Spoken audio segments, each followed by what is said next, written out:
Vamos a hacer ahora la clase de bases genéticas moleculares del cáncer. La carcinogénesis es el proceso mediante el cual una célula normal se transforma en una célula neoplásica maligna. Ya hemos dicho en la clase pasada que esta alteración de la célula normal se transmite a las células hijas, es decir, cuando se divide la célula mutada, las características de la célula mutada van a ser iguales en las hijas, es decir, que la expansión es clonal. Eh, entonces, hay 4 tipos de genes eh, que van a ocasionar esta carcinogénesis inicial. Están los protoncogenes, están los genes supresores, los genes reguladores de la apoptosis y los genes de la reparación del ADN. Estos 4 tipos de genes se alteran y por lo tanto la célula empieza a proliferar de forma no controlada. Ahora, ustedes saben que se van acumulando otras mutaciones complementarias. Por ejemplo, las llamadas mutaciones driver o direccionables, o mutaciones que producen pérdida de función de genes, que mantienen la integridad genómica, es decir, que hacen que la célula no sea capaz de reparar la alteración del DNA. Estas producen una inestabilidad genómica, son mutaciones pasajeras, pero también incrementan la mayor posibilidad de mutaciones de estos genes de tipo direccionables, o sea, mutaciones driver.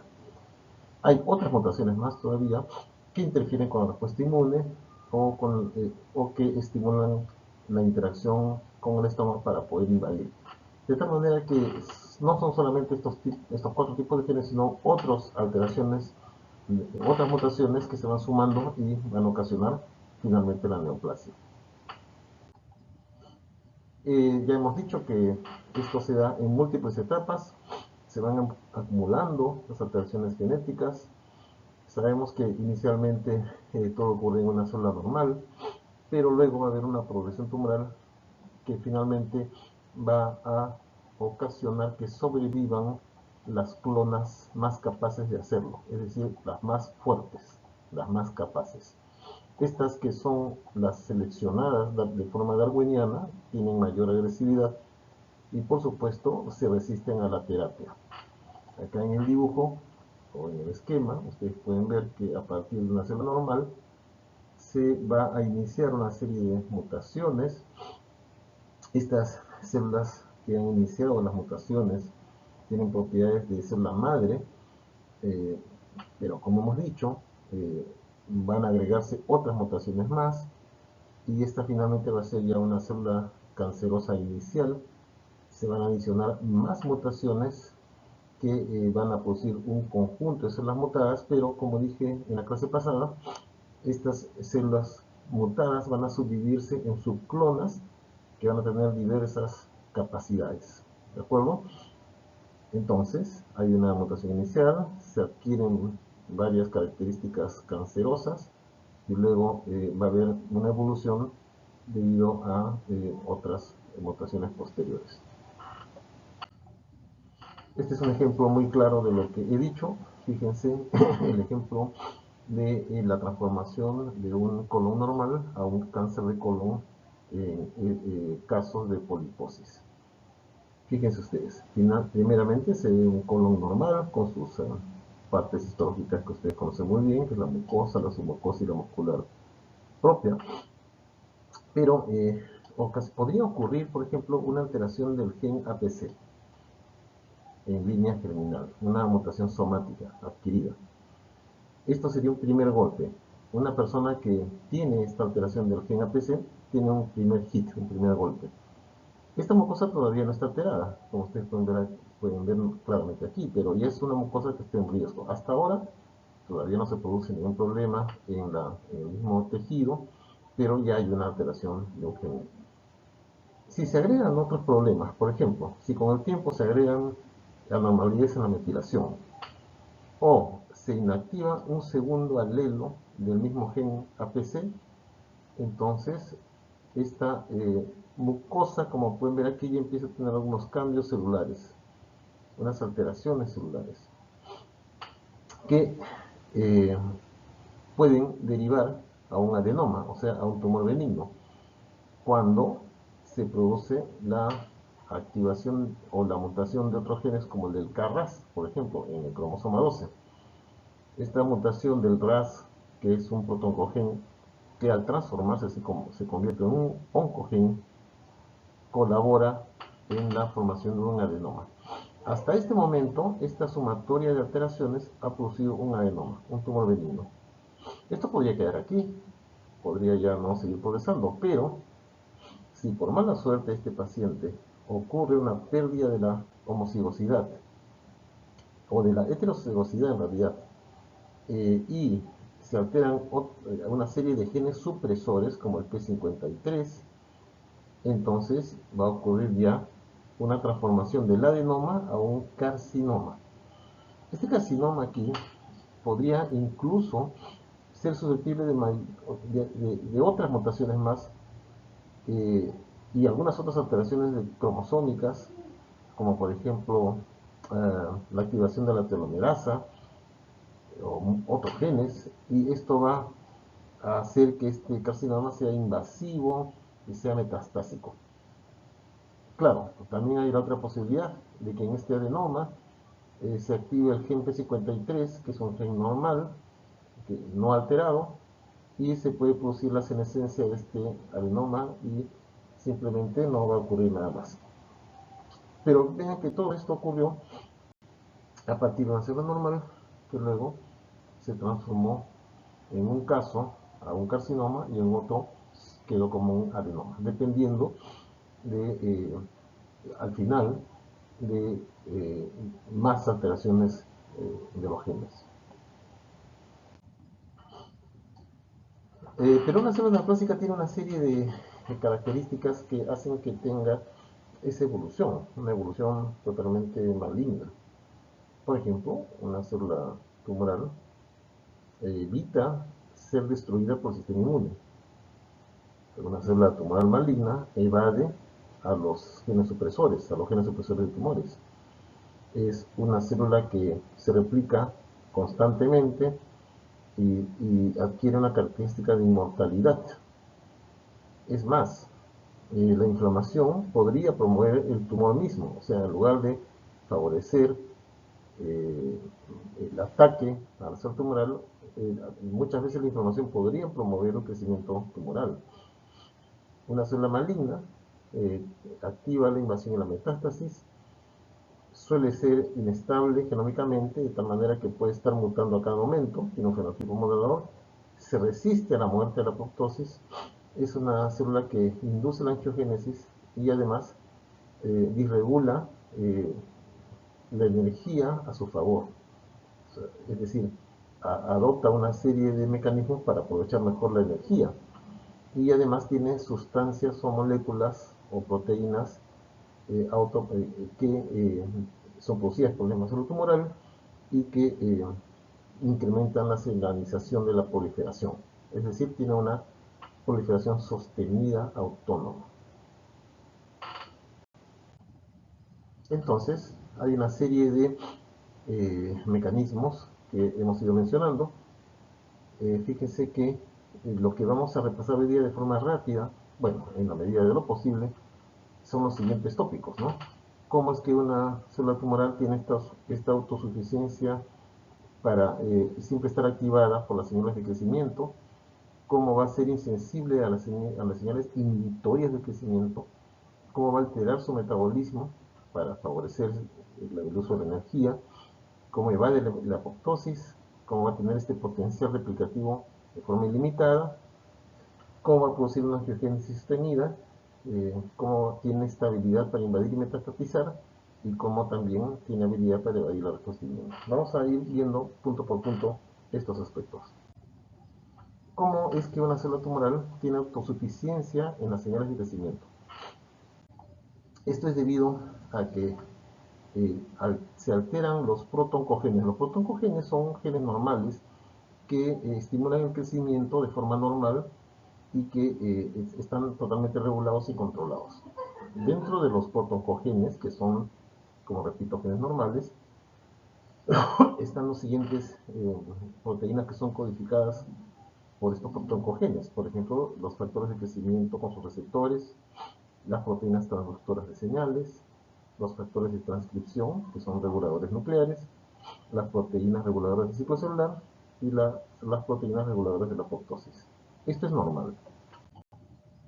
Aquí lo tienen, un ejemplo de receptores, factores de crecimiento, los transcriptores y las proteínas nucleares. Pero cuando los protoncogenes mutan, se transforman en oncogenes. Y esta mutación es de varios tipos. Estas alteraciones de todos los genes se pueden dar por los siguientes tipos de alteraciones: mutación puntual, mutación insercional, translocación, amplificación y sobreexpresión. Acá hay ejemplos de translocación. Como pueden ver aquí, aquí se está esquematizando cómo es la translocación en la leucemia mieloide crónica, que es una leucemia que da en personas adultas y que está asociada a esta translocación de dos cromosomas, el 9 y el 22. Como ustedes pueden ver aquí, el 9 tiene el oncogen llamado ABL y el 22 tiene el locus BCR. Cuando ocurre la translocación, el ABL se junta con el BCR.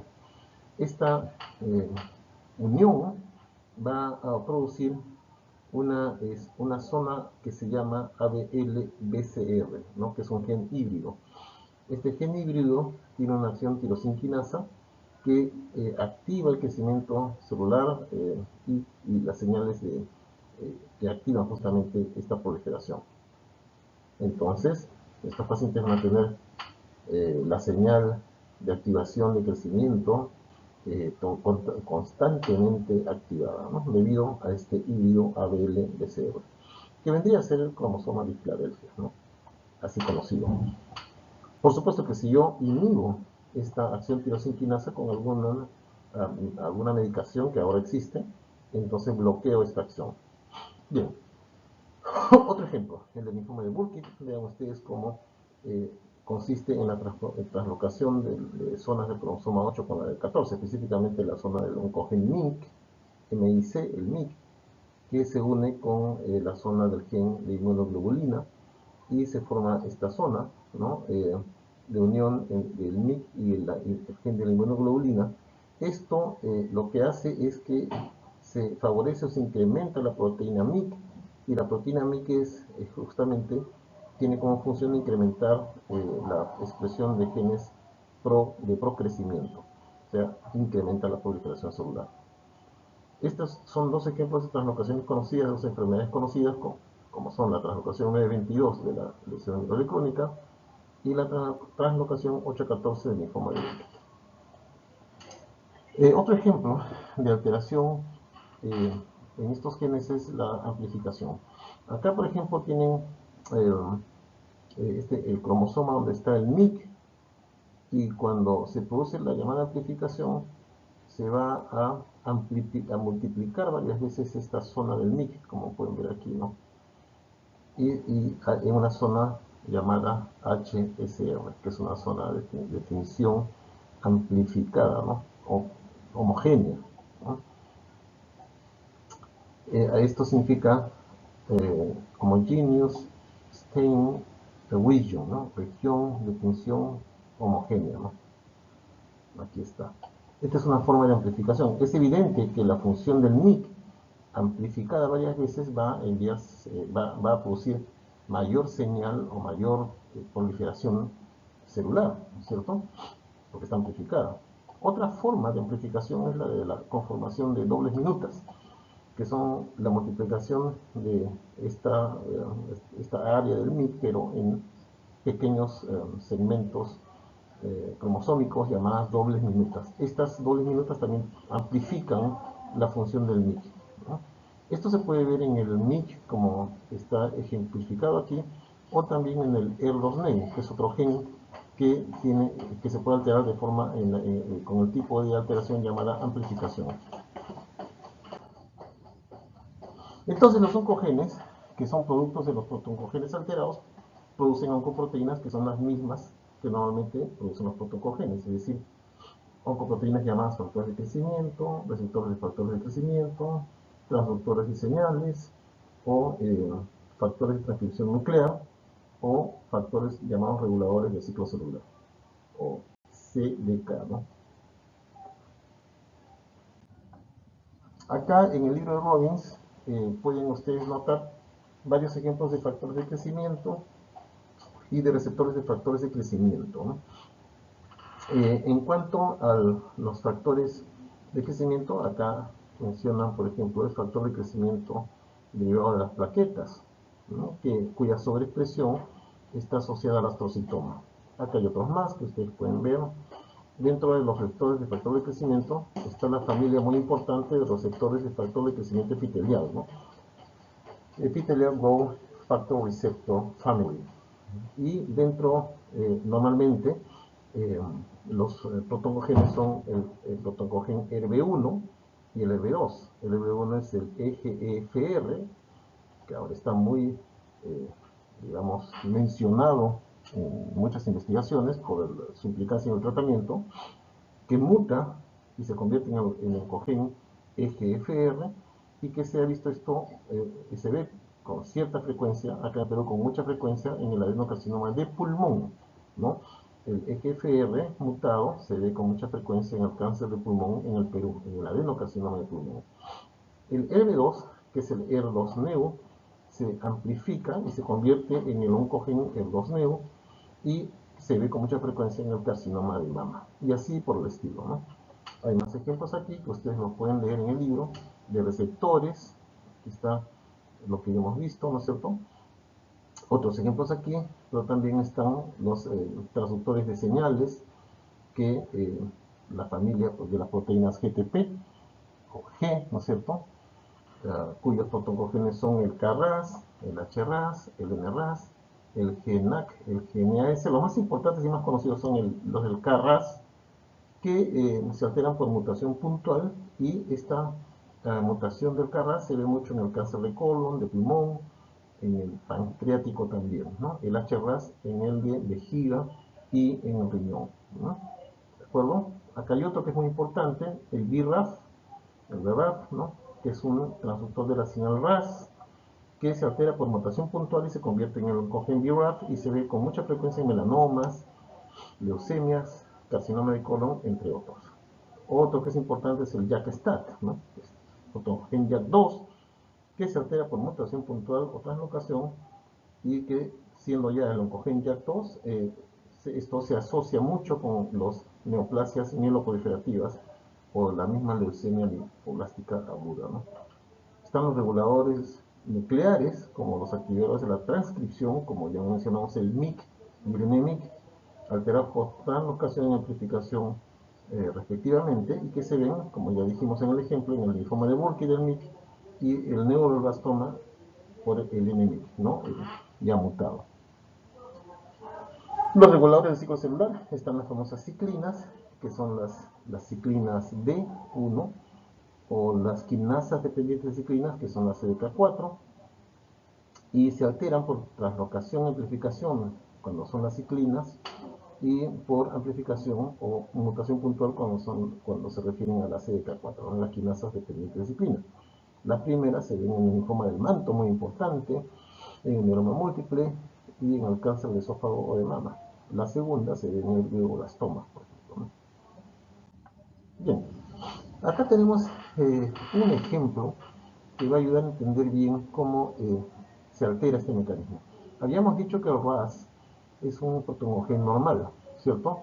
Entonces, hay un equilibrio entre la activación y la inactivación del RAS. Vean ustedes aquí, el RAS inactivado no permite la proliferación celular, ¿no?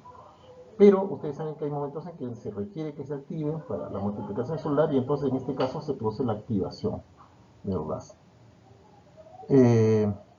Para que se active el RAS se tiene que hiperfosforilar, y aquí está hiperfosforilado.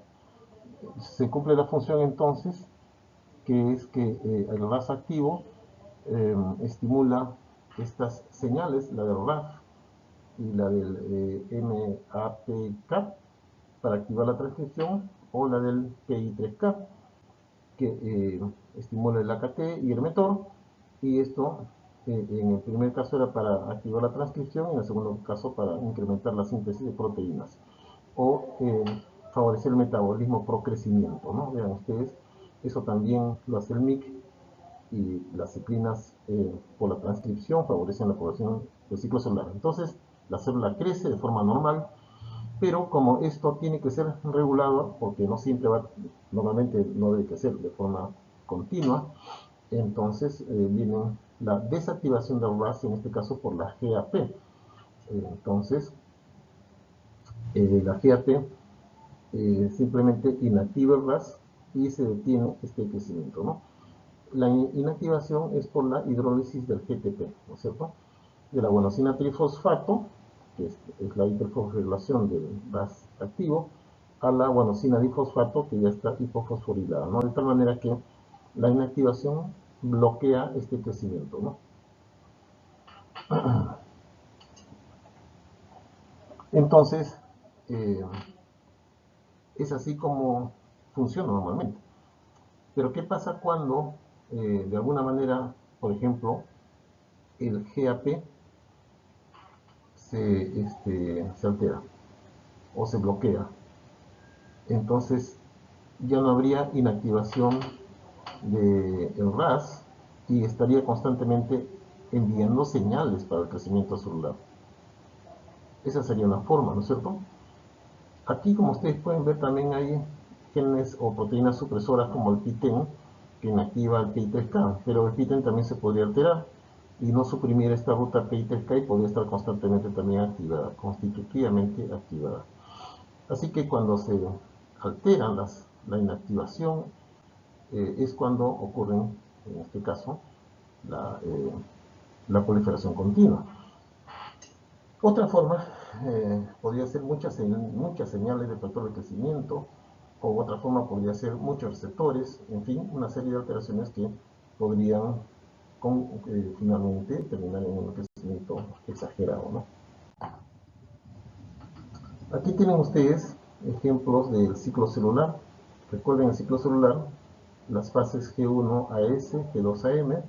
Esta fase de G1 a S es muy importante y se produce porque el RB, la gen RB, que codifica la proteína RB, se fosforila, y esta fosforilación del RB hipofosforilado a RB hiperfosforilado permite el pasaje de G1 a S y esto continúa, ¿no?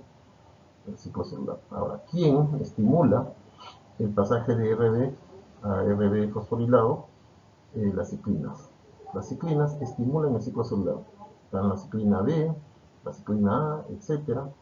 La ciclina B también, que estimula directamente la fase G2AM, y esta acción de ciclinas, junto con la CDK4, con la CDK, con la quinasa dependiente de ciclina, con las ciclinas, estos complejos, acá en este caso CDK4 con ciclina D, o CDK6 con ciclina D, o CDK2 con ciclina A, o CDK1 con ciclina A, o CDK1 con ciclina D. Todos estos complejos estimulan el ciclo celular. Pero a la vez, estos complejos pueden estar inhibidos por inhibidores de quinasas dependientes de ciclinas, inhibidores de CDKs. Acá hay un grupo que son del P16, el P15, el P18 y el P19 que inhiben a la ciclina D con CDK4, ¿no? A este complejo. Lo inhiben en el momento que deben inhibirse, en forma normal. Igual aquí, ¿no? P21, P27, P57 o aquí también. Entonces, todo eso está regulado. Esta estimulación ocurre, pero cuando debería detenerse, actúan los inhibidores. Hasta ahí todo está perfecto. ¿Qué pasaría si, por ejemplo, por alguna alteración se multiplica la ciclina D? Enviaría señales constantemente, no habría suficientes inhibidores para detenerlo. También podría ocurrir que se alteran los inhibidores, de tal manera que no hay inhibición. Estas son alteraciones que podrían ocurrir. Bien, aquí tienen un resumen de lo que hemos dicho sobre las ciclinas y las quinasas dependientes de ciclinas. sobre sus inhibidores y sobre los componentes del ciclo celular, en este caso el RB, ¿no? Luego veremos lo del P53. Ahora fíjense aquí,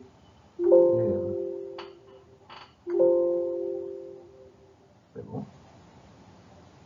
Bueno, fíjense que el RB es un punto de control, ¿no? La fase de G1S es un punto de control o checkpoint, por eso se le conoce como componentes checkpoint del ciclo celular, tanto al RB como al P53. Muy bien.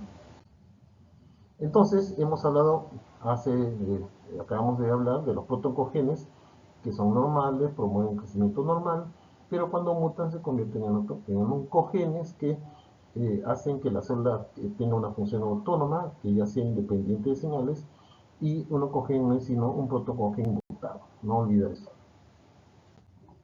Acá hay dos videos que por favor vean, donde se puede ver una diagramación animada de cómo se puede dar este fenómeno de proliferación celular incontrolada, ¿no? Véanlo por favor.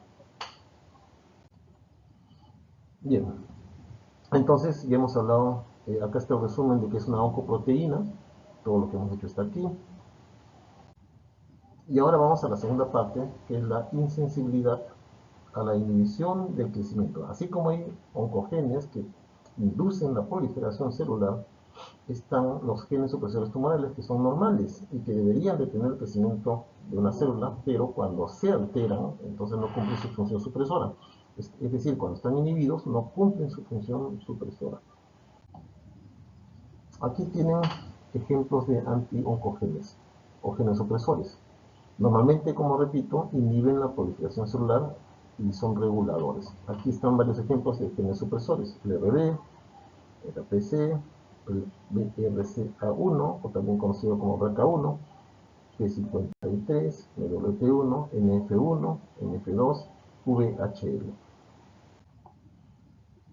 También se consideran antioncogenes o genes supresores los inhibidores de la ciclina, de los complejos ciclina, con sus quinasas dependientes ciclinas, que son los que ya mencionamos hace un momento: el P21, P27, P16, P15 y P18. Esto es lo mismo que dijimos hace un momento. Entonces, ¿cuáles son las proteínas que están codificadas por los genes supresores y que se pueden alterar? Tenemos las inhibidoras de las rutas de señalización mitógena, inhibidoras de la progresión del ciclo celular, inhibidoras del programa de metabolismo en angiogénesis, inhibidoras de la invasión y metástasis, inhibidoras o habilitadores de la estabilidad genómica, factores de reparación del ADN y algunas con mecanismos desconocidos, ¿no? Veamos aquí. Ya habíamos dicho que los protoncogenes se pueden alterar por mutación puntual, por amplificación, por translocación, etc. En cambio, los antioncogenes solo se pueden alterar por un solo mecanismo que se llama deleción, por deleción. Y para que se produzca un efecto ya establecido, se tienen que alterar los dos alelos. Los dos alelos. Cuando se alteran los dos alelos se da ya la alteración, y a este fenómeno de alteración de los dos alelos se conoce como pérdida de heterocigosidad. En inglés LOH, ¿no? Loss of heterozygosity, ¿no? Aquí está lo que está en Robbins, ejemplos de estos genes supresores que se pueden alterar. Tenemos entonces los inhibidores de la señalización mitógena, con todos los ejemplos, o los de la progresión del ciclo celular, ¿no? Aquí está la PC, por ejemplo, que se da en la poliposis adenoma del colon. Se inhibe la señalización de WNT en estos casos. Ahora veremos cómo es esto. Y se da, por ejemplo, cuando se trata de síndromes familiares, en el síndrome llamado carcinoma pólipo colónico familiar, pero también se puede dar en cánceres no familiares, o sea, en cánceres polémicos como el cáncer de colon, el cáncer de estómago, el cáncer de páncreas y el melanoma. En estas circunstancias puede todo iniciarse con una alteración del APC. Hay varios ejemplos que ustedes pueden leer acá. Dentro de los inhibidores de la producción del ciclo celular está el RB, que codifica la proteína retinoblastoma. Ya saben que la función es, normalmente el RB inhibe la transición de G1 a S durante el ciclo celular, pero cuando se altera el RB, entonces sí continúa el ciclo celular. Se puede ver este RB alterado en el síndrome familiar de retinoblastoma, pero también de osteosarcoma o de otros sarcomas, pero esporádicamente también en casos esporádicos de retinoblastoma, de osteosarcoma, cáncer de mama, colon y pulmón, ¿no? Y acá hay más ejemplos de CDK, de ciclina, quinasa pendiente ciclina N2A, ¿no? Que codifica al P16 y al P14, ¿no? Que se ve su alteración mucho en melanomas, cáncer de páncreas, de mama, esófago, melanoma y otras leucemias, ¿no? Y algunas leucemias. Los ejemplos están, por ejemplo, la redundancia, inhibidores de los programas de crecimiento de la angiogénesis y del metabolismo, ¿no? El VHL, etcétera, inhibidores de la invasión metástasis como el CDH1, los genes en relación a la estabilidad genómica como el TP53, los factores de reparación de DNA, muy importante el BRCA1, BRCA2, BRCA1, BRCA2, y los genes MSH2, NLH1 y MSH6. Vean que el BRCA1 y BRCA2, que significa Breast Cancer 1 and Breast Cancer 2, se encargan de reparar a las cadenas rotas, a las dobles cadenas rotas, pero cuando está alterado este mecanismo de reparación, se puede producir carcinomas de mama, pero es muy raro que sean esporádicos, usualmente se refiere a los carcinomas familiares de mama o de ovario, o incluso la leucemia linfocítica crónica, ¿no? Esto es en cuanto a BRCA1, BRCA2.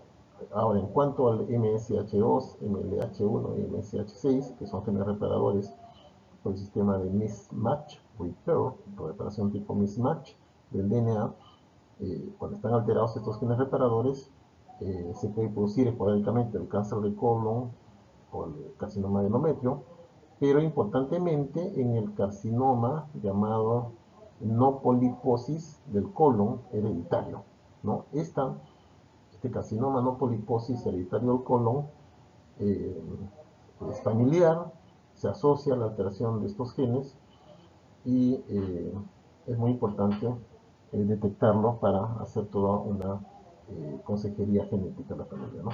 Otros por mecanismos conocidos donde están el WT1 y el MEN1, ¿no?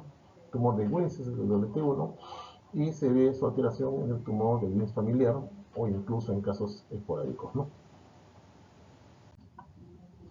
Acá hay un ejemplo de cómo se produce esta alteración de genes supresores. Esto es muy típico.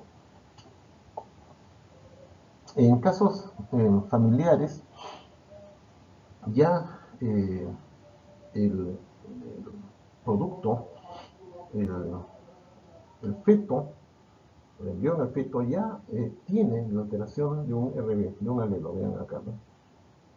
O mejor dicho, aquí, ¿no? En el cigoto. Ya se produce en el cigoto la alteración de un gen, porque, como ven aquí, el padre ya tiene la alteración, la transmite al hijo, ¿no?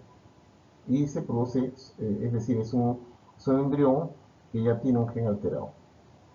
En las zonas somáticas, por supuesto, se transmite este gen alterado, que está aquí. Pero si ocurre este sería el primer golpe, el primer hit, pero si ocurre una segunda mutación en el otro alelo, este niño va a nacer con esta retinoblastoma, que es un tumor de la retina justamente, que produce por supuesto ceguera y se puede diseminar.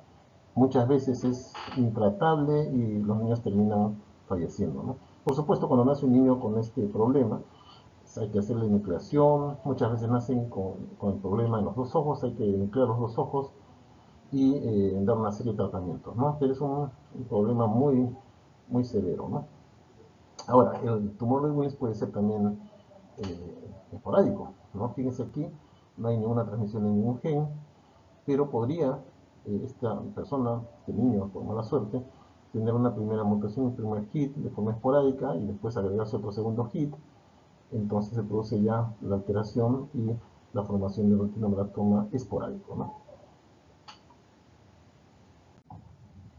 Bien, vean ustedes en este ejemplo el RB y la divulgación del ciclo celular. Ya habíamos dicho que el RB es muy importante en el punto de chequeo de la fase S a la fase G1 del ciclo celular, ¿no? Entonces, para que se produzca este pasaje, el RB tiene que estar hiperfosforilado. Normalmente está hipofosforilado y no se induce al ciclo celular. Pero cuando se hiperfosforila, entonces se produce este ciclo celular, se activa el ciclo celular. ¿De acuerdo? Muy bien. ¿Qué factores pueden hacer que se hiperfosforile el RB? Aquí hay varios, ¿no? Por ejemplo, los virus oncogénicos.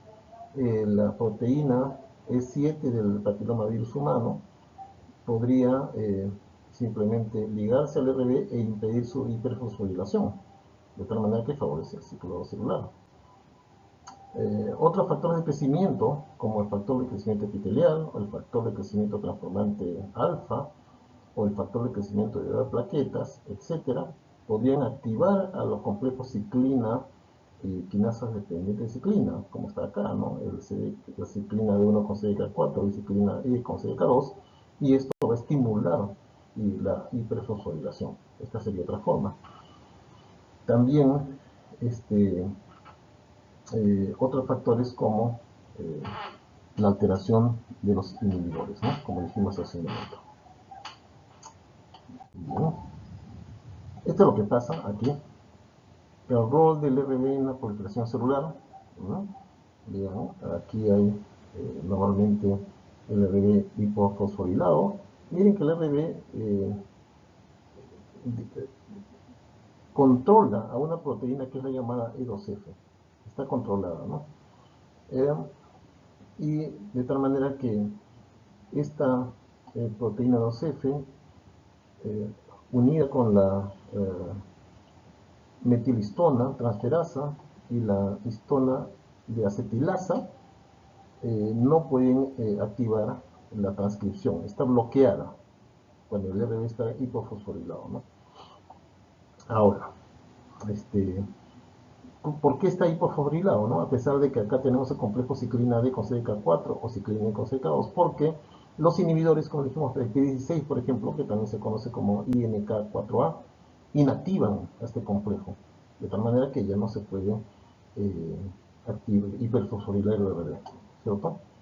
Ahora, ¿quiénes pueden estimular a estos inhibidores para que funcionen como inhibidores o cumplan su función, mejor dicho, el P53, por ejemplo, ¿no?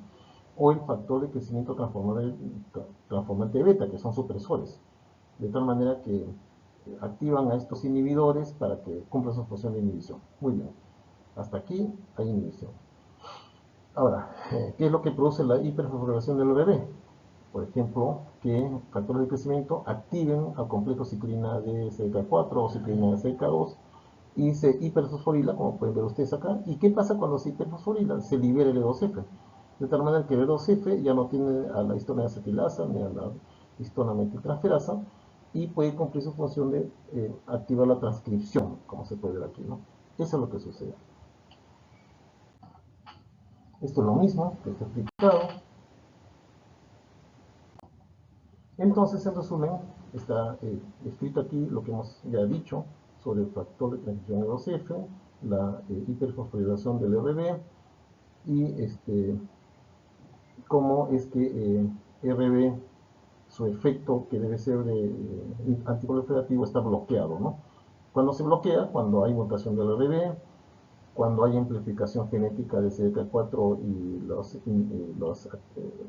CDK, o cuando se pierde la inhibición de las quinasas dependientes de ciclina por el P16, ¿no es cierto? Que es el MK4A, o se produce más bien la inhibición del RB por la proteína 7 del PDH, ¿no? Como hemos podido ver en el ejemplo. Ahora el P53, que es el otro gran gen supresor. Vamos a ver lo normal. Vean aquí una célula muy contenta porque funciona perfectamente con su P53. Esta célula podría tener un DNA dañado, ¿no? De pronto ocurre algo y se daña el DNA, como expliqué la semana anterior. Cómo estamos siempre sometidos a daños del DNA y cómo no nos pasa nada. Pues uno de los mecanismos que evitan que pase algo es justamente el P53, ¿no? El P53 eh, inmediatamente detecta el daño del DNA, ¿no es cierto? Entonces, pues, también puede ser por el llamado estrés oncogénico o hipoxia, y entonces el P53 actúa de varias formas. Una forma es estimular la senescencia. La otra cosa es activa el P21, o la otra es estimula de alguna manera la reparación del DNA, ¿no es cierto? Entonces, cuando estimula la reparación del DNA, y si se repara el DNA, entonces todo queda normal, no hay ningún problema, ¿no? Eh, de todas maneras, eh, lo que hace siempre es detiene el ciclo celular. Hay un arresto del ciclo celular para permitir la reparación del DNA, ¿no? Como ustedes pueden ver aquí, ¿no? A través del P21. O simplemente hace que la célula entre en vejez, en senescencia, ¿no? Y ya no tenga actividad, ¿no? O sea, una célula senescente que tiene un metabolismo muy bajo, ¿no? Entonces ya no puede actuar y casi no se divide, ¿no? Eso es lo que hace el P53. Pero ¿qué pasaría si no puede reparar el DNA? ¿No? O no entra en senescencia, simplemente. Activa, tiene otro mecanismo para estimular la activación de los sistemas proapoptóticos mediante el BAX, que es una proteína proapoptótica, o el PUMA, y se produce apoptosis de la célula y entonces ya no pasa nada. Entonces hasta acá todo ha funcionado de forma perfecta, ¿no? ¿Qué pasa cuando el P53 está alterado, está mutado, no funciona? Entonces el P53 simplemente no actúa, no produce nada de lo que hemos dicho aquí, no activa nada de lo que hemos dicho aquí. La célula sigue creciendo con su DNA alterado, se convierte en una célula mutante y esta empieza a proliferar de forma ya alterada totalmente, y vean como las células ya no tienen la característica de células normales, sino de células malignas, neoplásicas, ¿no? Entonces, esta es una ruta para la carcinogénesis, ¿no? Que se altere el P53. Por eso el P53 se le conoce como el guardián del genoma, ¿no? Esto es lo mismo, acá está todo explicado. Quizá debamos decir que el daño del ADN es reconocido por complejos de quinasas de la familia ATN-ATR, que estas quinasas son las que fosforilan al P53, porque normalmente el P53 está inhibido por el MDM2, pero cuando se produce un daño del DNA, estas quinasas liberan al P53 de su inhibidor, entonces el P53 puede actuar, activando el P21, en fin, haciendo todo lo que ya hemos dicho hace un momento, ¿no? El P53 está alterado en casi todas las neoplasias malignas, ¿no? En muchas neoplasias malignas están alteradas de forma bialélica, ¿no? De tal manera que se producen o está asociada a muchas neoplasias, a muchos cánceres, a muchos tipos de cánceres. Hay un síndrome que se llama síndrome de Li-Fraumeni, en el cual se heredan copias defectuosas de P53, y estos pacientes con este síndrome desarrollan muchos tipos de cáncer, ¿no? Fíjense que el PDH, este virus, tiene una proteína 6 que también puede inactivar al P53, ¿no? Entonces, hay que tener mucho cuidado con este virus también. Hablemos de otro gen supresor, que es el APC, que es otro gen supresor. En una célula, fíjense, aquí tenemos el APC, que es esta estructura de color anaranjado, ¿no? En una célula en reposo, donde ustedes pueden ver el receptor WNT, que está aquí, el núcleo que no está proliferando, o sea, está bloqueada la transcripción, Vean aquí la beta-catenina representada de este color verde claro, ¿no? La beta-catenina está controlada por el APC, es un complejo, ¿no? Entonces, esta produce la degradación de la beta-catenina y la célula se mantiene en reposo. ¿Qué pasa cuando queremos que prolifere esta célula de forma normal? Viene una, justamente, este es el receptor del WNT, ¿no? Viene el WNT, se une al receptor del WNT y entonces se produce una señalización para que el APC libere la beta-catenina y la beta-catenina estimule la proliferación celular, ¿no? Eh, mediante el F del TCF, ¿no? Ahora, aquí también puede ocurrir una estimulación continua, constitutiva, permanente de la estimulación del receptor. Eso, ¿cuándo ocurre? Cuando hay mutación del APC. Cuando el APC está mutado, ya no se necesita entonces un WNT. En realidad, ya no se necesita el WNT. El APC mutado simplemente ha determinado que no haya control de la beta-catenina. La beta-catenina, al no tener el control del APC, siempre está estimulando al TSF y esto está siempre ocasionando la proliferación celular, ¿no? Vean el detalle aquí de la E-cadrina que está unida siempre, que produce la unión de las células, la unión intracelular de las células, ¿no es cierto? Pues bueno, ya hemos dicho aquí, normalmente debería haber una estimulación del WNT1, del receptor del WNT, perdón, por el WNT para producir la proliferación, pero cuando el APC está mutado, o sea, está alterado, es evidente que no va a haber control de la beta-catenina y va a seguir habiendo proliferación, ¿no? Esto es lo mismo que hemos dicho, solamente decir que el APC se encuentra mutado en la poliposis adenomatosa familiar, que ya mencionamos hace un momento, es un síndrome familiar, y estos pacientitos tienen muchos pólipos colónicos, muchos carcinomas tempranos de colon, y esto debido pues a la alteración del APC, ¿no? Pero también el APC está alterado en el 70% de los cánceres de colon esporádicos no familiares, ¿no? Y aquí hay evidentemente un defecto biallélico del APC, ¿no? La E-caderina hemos visto ahí, que es una molécula de unión, es una proteína que une las células y juega un rol muy importante en la inhibición de crecimiento de células epiteliales mediante contacto. Es decir, cuando las células epiteliales están en contacto, se inhibe su proliferación. Y eso es muy importante, ¿no? Ahora, cuando muta la E-caderina, se produce entonces una desunión de las células y estas pueden empezar a proliferar con mayor facilidad. Esto se ve, por ejemplo, en el carcinoma gástrico familiar, que es un síndrome autosómico dominante, ¿no? Pero también se puede ver la pérdida de función de la E-caderina en carcinomas esporádicos, o sea, no familiares, ¿no? Entonces hay una pérdida de inhibición de contacto, pérdida de cohesividad, con lo cual se incrementa la capacidad invasiva de la célula tumoral y también se incrementa la señalización de WNT, ¿no? Muy bien, continuemos entonces. Hay más ejemplos aquí de genes supresores como el CDKN2A, que es el que codifica la P16 y la P14, y esto se ve en su pérdida bialélica en varios cánceres esporádicos, como leucemias, melanomas y carcinomas, y en línea germinal, es decir, en síndrome familiar, en el melanoma familiar, que es un síndrome autosómico dominante, ¿no?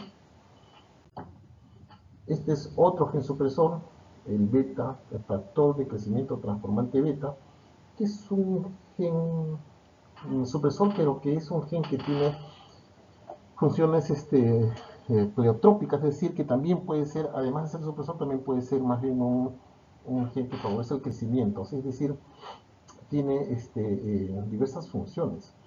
Miren aquí, solamente para que recuerden que este gen estimula a las proteínas SMAD, ¿no? Que están aquí, SMAD, fosforila la SMAD, como se puede ver aquí, para estimular a la SMAD4, y la SMAD4 aquí puede producir dos cosas, ¿no? O detiene el crecimiento o más bien lo estimula, ¿no? Dependiendo del tipo de célula.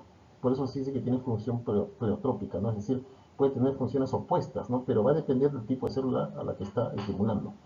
En muchos casos de carcinoma su función es supresora, pero en algunos sarcomas puede ser más bien estimuladora, ¿no?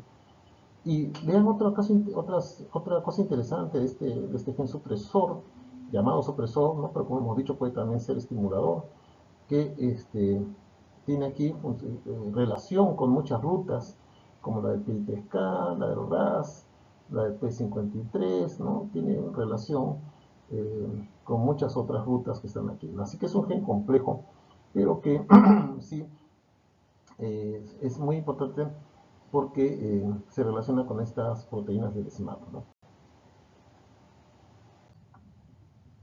Es un potente inhibidor de la producción celular en tejidos tumorales y se ve su alteración en muchos carcinomas cuando pierde su función, eh, como son, por ejemplo, el cáncer de colon, de estómago, endometrio, ¿no?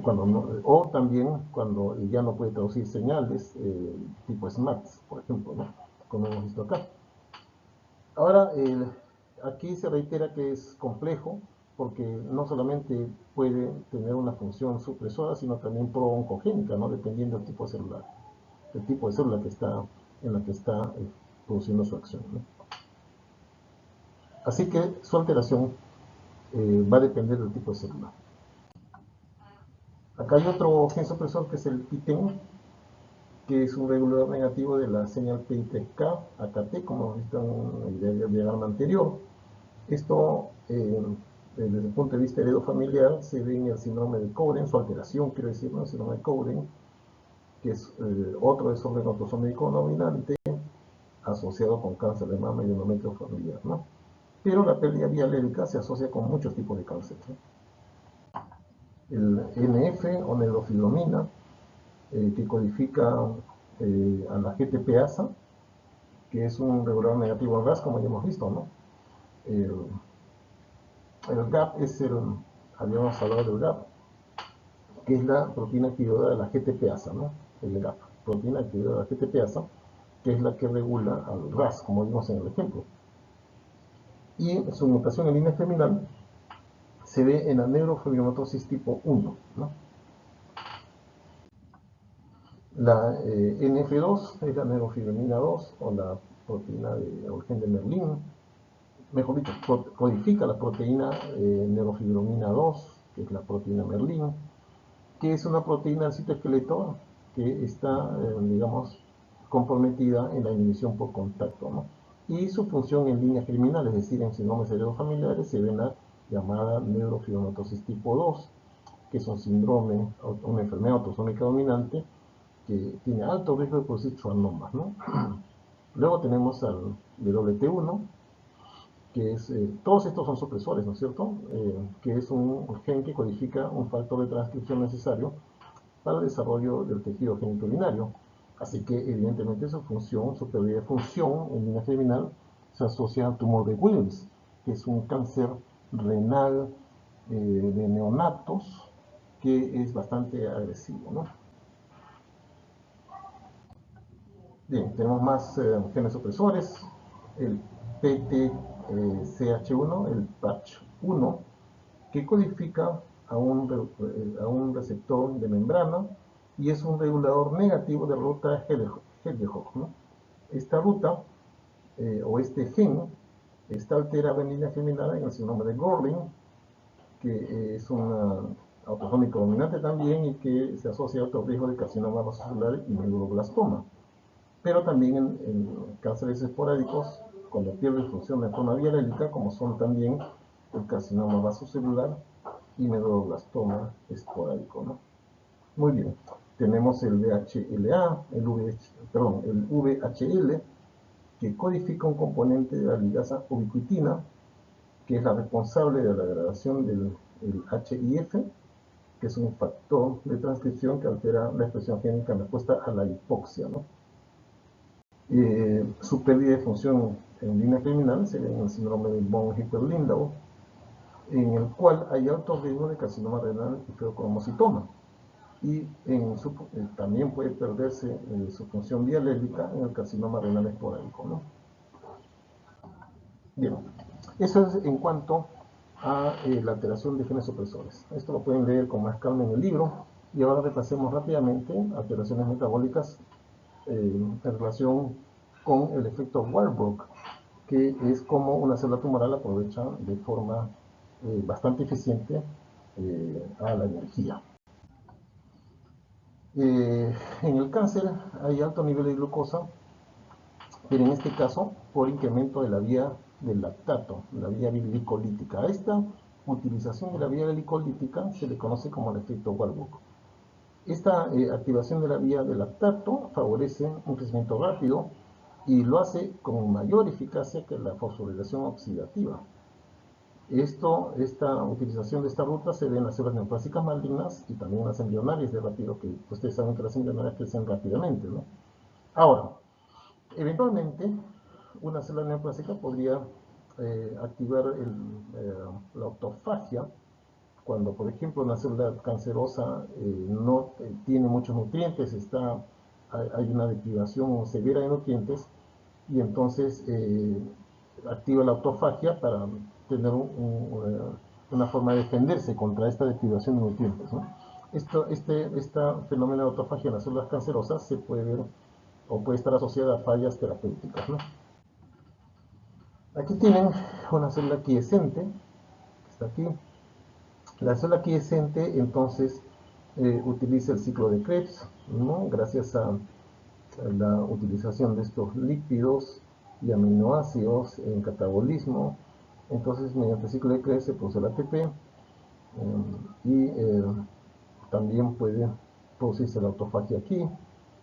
Entonces, este es un receptor tirosinquinasa. Aquí tiene el transportador de glucosa y la glucosa, y esto ocurre en una célula quiescente, ¿no?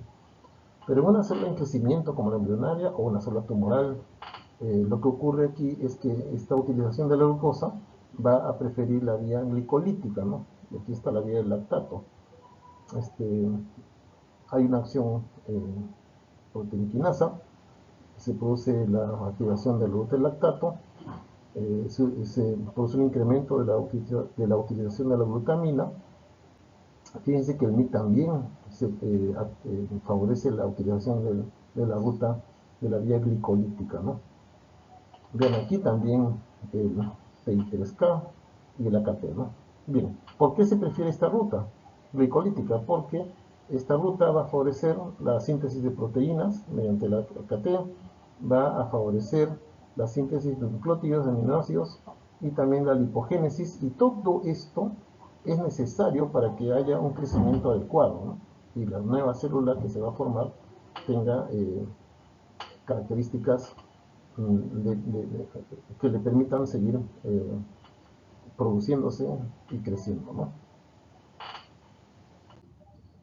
Bien, ahora hay otro fenómeno que se llama del oncometabolismo, ¿no? El oncometabolismo.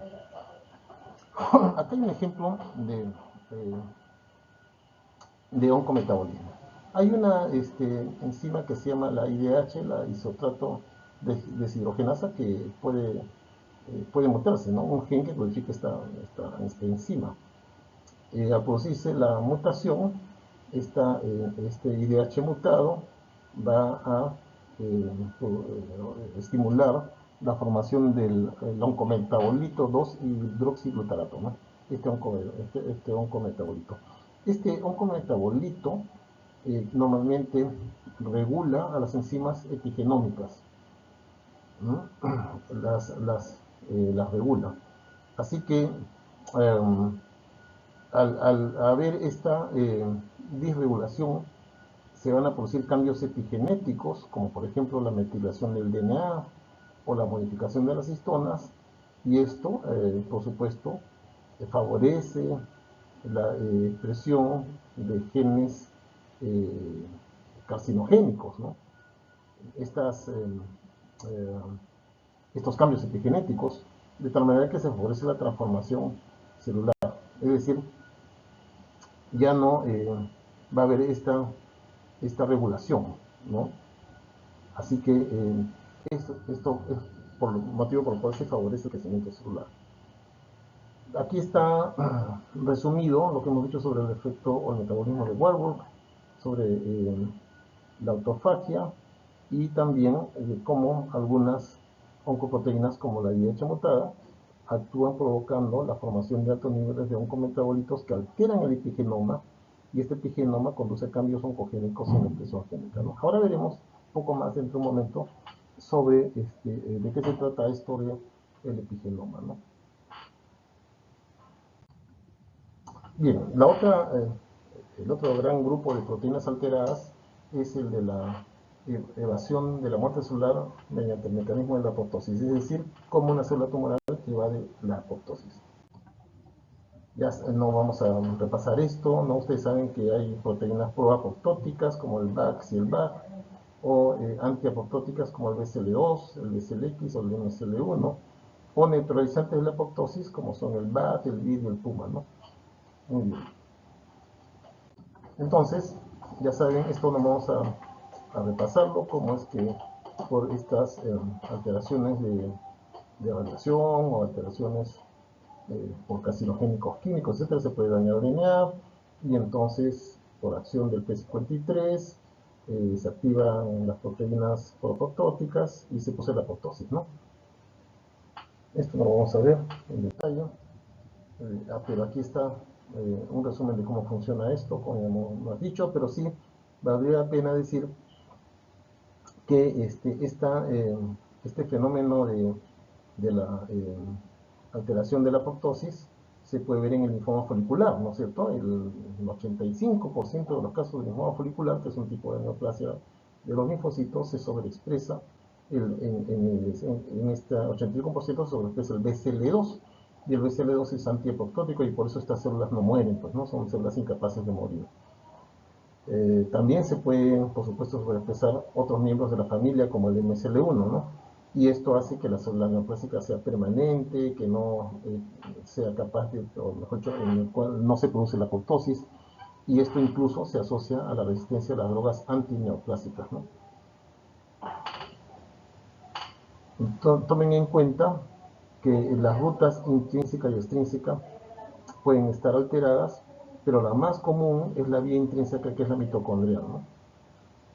Me refiero a las rutas de la apoptosis, ¿no? Bien, el otro gran tema que habíamos mencionado también, es cómo una célula tumoral adquiere características de célula neoplásica tipo stem cell, ¿no? Tipo célula madre. Y ustedes saben que la célula madre tiene un potencial replicativo ilimitado. Pues aquí la tienen.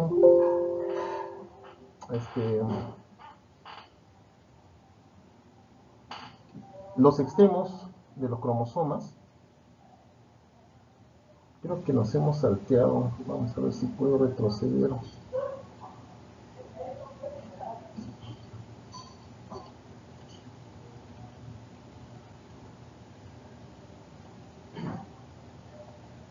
Vamos a ver un momentito si puedo retroceder. Porque esto ya se refiere a la telomerasa, pero vamos a seguir avanzando. Hay una forma de escapar de la vejez, de la senescencia, ¿no? Ustedes saben que normalmente los extremos de los cromosomas tienen secuencias que codifican a unas proteínas que se acortan progresivamente. Es decir, que no las proteínas, sino que estas proteínas acortan los cromosomas, ¿no? Luego de unas 70 o 60 divisiones. Y esto se relaciona con el envejecimiento, ¿no?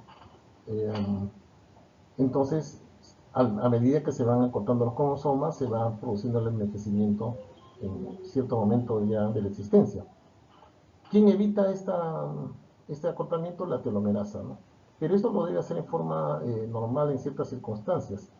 El problema es que la célula neoplásica tiene actividad telomerasa, ¿no? Pero la célula neoplásica maligna, no la benigna, ¿no? Y esta actividad telomerasa evita justamente que la célula neoplásica envejezca, ¿no? Así que, de alguna manera, la célula neoplásica adquiere características de senescencia, ¿no? Es decir, que no quiere morir, no quiere estar eternamente viva, ¿no? Ahora, esto también se ha asociado con la regulación al alza del P53, es decir, para justamente sobre regular este gen supresor o del P16.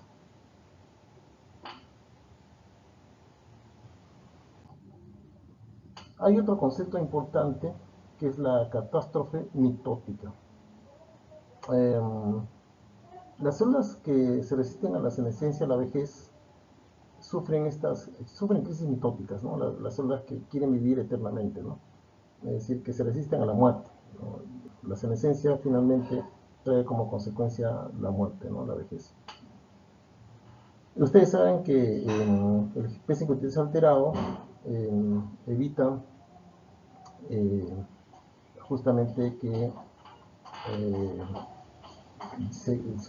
la célula, mejor dicho, el gen P53 alterado hace que la célula esté replicándose constantemente, ¿no? No puede evitar, no puede suprimir su ciclo celular. Eso es lo que pasa cuando el P53 esté alterado, eso es lo que ya mencionamos hace un momento. Y entonces estas células siguen multiplicándose constantemente, pero en esa multiplicación se empiezan a producir unos cromosomas dicéntricos, ¿no? Y entonces esto va a continuar constantemente, pero hay un momento dado en que esta generación de cromosomas dicéntricos se asocia a de pronto una crisis mitótica, ¿no? Y esa crisis mitótica puede llevar a la muerte celular. Entonces, esto puede ocurrir en una célula neoplásica, porque son células neoplásicas que no quieren envejecer y quieren seguir constantemente dividiéndose, y entonces empiezan a producir estos cromosomas dicéntricos, ocurre una crisis y podría morir la célula tumoral. Entonces, ¿qué hace la célula neoplásica para evitar esto? Activa la telomerasa.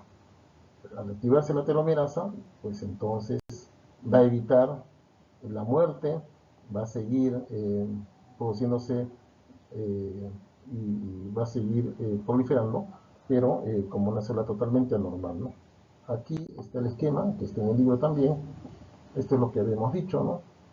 Se activa, acá la telomerasa está inactiva, se acortan los telómeros y entonces actúa el P53 y empieza a producir una senescencia celular, ¿no es cierto? Hasta aquí todo está correcto, ¿no?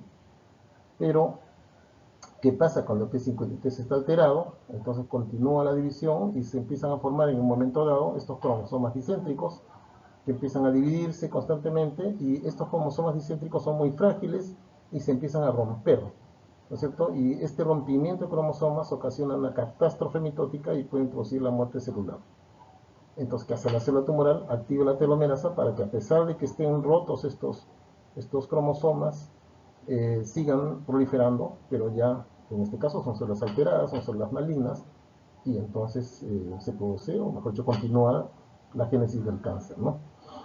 Ahora, claro, hay que utilizar una ruta, que es la ruta de la reparación de extremos no homólogos, ¿no? Para que se pueda continuar con esta división. Pero a pesar de esto, van a seguir produciéndose estos dicéntricos, ¿no? Y por eso es que ocurre una catástrofe mitótica. Sin embargo, al activar la telomerasa, entonces ya no se mueren las células y continúan creciendo. Ahora, ¿a qué nos referimos con autorrenovación en cáncer, ¿no? O sea, células que están siempre replicándose constantemente, ¿no?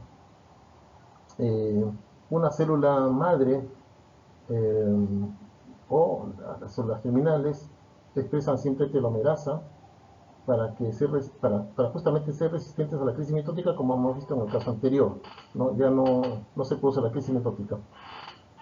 ¿Por qué? Porque la célula madre tiene capacidad de autorrenovación, entonces las células malignas adquieren esta característica de célula madre.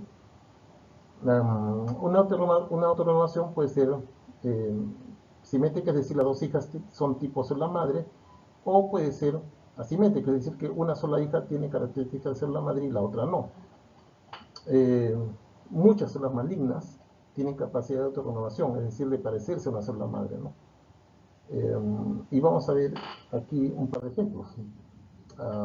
Hay una enfermedad neoplásica que se llama leucemia mieloide crónica, y hay otra que se llama leucemia promielocítica aguda, ¿no? Ambos son dos tipos de leucemias diferentes, una es crónica y otra es aguda. Vean que la leucemia mieloide crónica, como dijimos hace un momento, está asociada a la translocación 922. Así que la célula tiene ya de por sí, desde inicio, una característica de célula madre, ¿no? Tipo stem cell. Hay un momento dado en que las hijas, una hija continúa siendo tipo célula madre para asegurar una autorrenovación constante, con bajo nivel replicativo, pero con una vida eterna, por decirlo de alguna manera.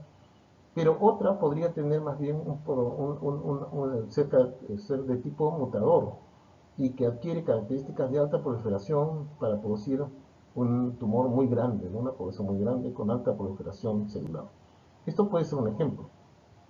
El otro puede ser el siguiente, ¿no? Que desde inicio la célula tenga más bien una característica mutadora de alto índice proliferativo, como por ejemplo en la leucemia prominocítica aguda, ¿no? Que tiene como un factor muy importante de carcinogénesis a la translocación 15-17, ¿no? O sea que desde el inicio esta célula era simplemente mutadora, agresiva, ¿no?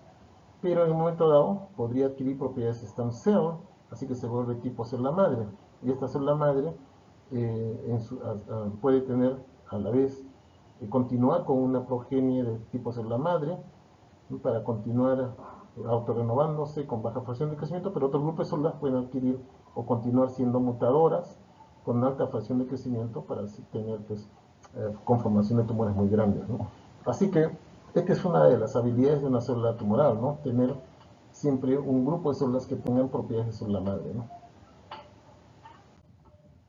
Así que este es el resumen de lo que hemos dicho. Algunas células en las diversas neoplasias malignas son de tipo stem cell y pueden tener o pueden originarse a partir de una stem cell normal o alterada, o a partir de alteraciones genéticas adquiridas que le den características tipo stem cell o célula madre, ¿no?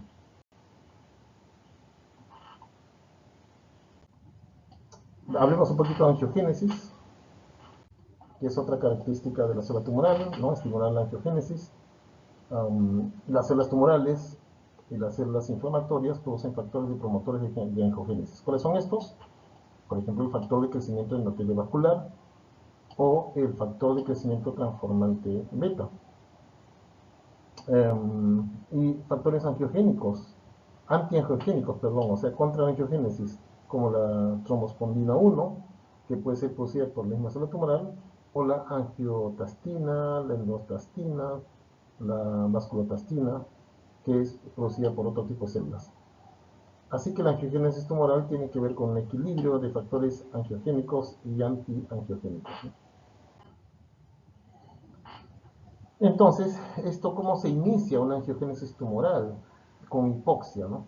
Entonces, la hipoxia estabiliza este factor de transcripción sensible a los 2, que es el HIF1 alfa, lo que induce la activación de la transcripción de citoquinas proangiogénicas, como son el factor de crecimiento del endotelio vascular y el factor de crecimiento de fibroblástico básico, ¿no?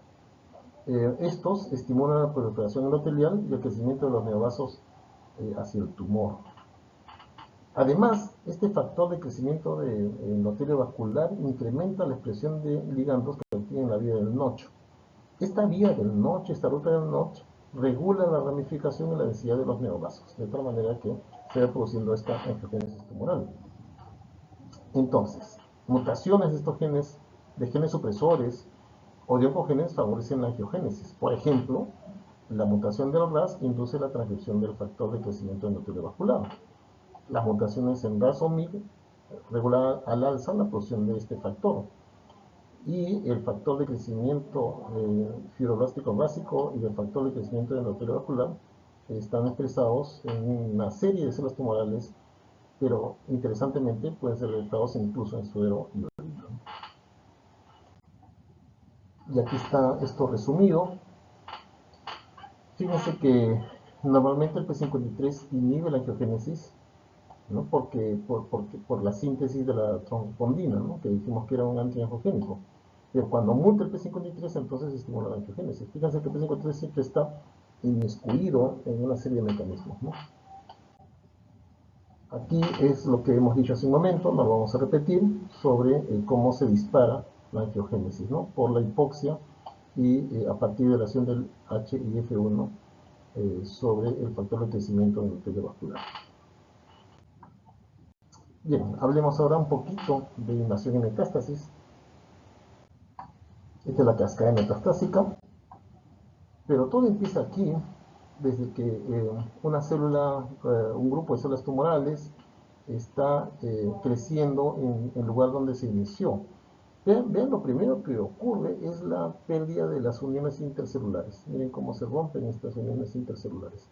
Ustedes en este esquema pueden identificar una serie de elementos que son muy importantes, ¿no? Las caderinas que se han roto aquí, para que esta célula quede aislada, pero también está el receptor de laminina, el receptor de fibronectina y la membrana basal que está aquí, miren la membrana basal, y la misma laminina que está aquí, ¿no?